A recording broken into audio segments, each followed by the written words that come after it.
ജൽദോളി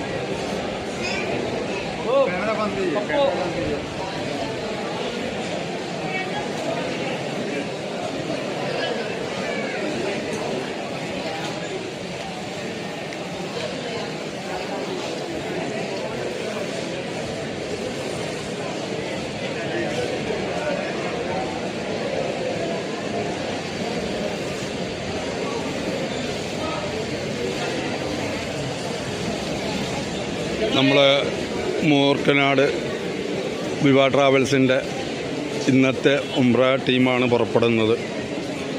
നമ്മളെ ഷെരീഫ് ഉഴുന്നതിൻ്റെ നേതൃത്വത്തിൽ ഒരുപാട് ഏകദേശം 28ഓളം ഹാജിമാർ ഉംറക്കായിട്ട് ഒന്ന് പുറപ്പെടുകയാണ്. അൽഹംദുലില്ലാ രാത്രി ഇപ്പോൾ ഏകദേശം 2 മണി വളരെ ഉഷാറായിട്ട് പുറപ്പെടുന്നുണ്ട്. എല്ലാവർക്കും വേണ്ടി അവരും ദുആ ചെയ്യട്ടെ, നമ്മളും ദുആ ചെയ്യട്ടെ.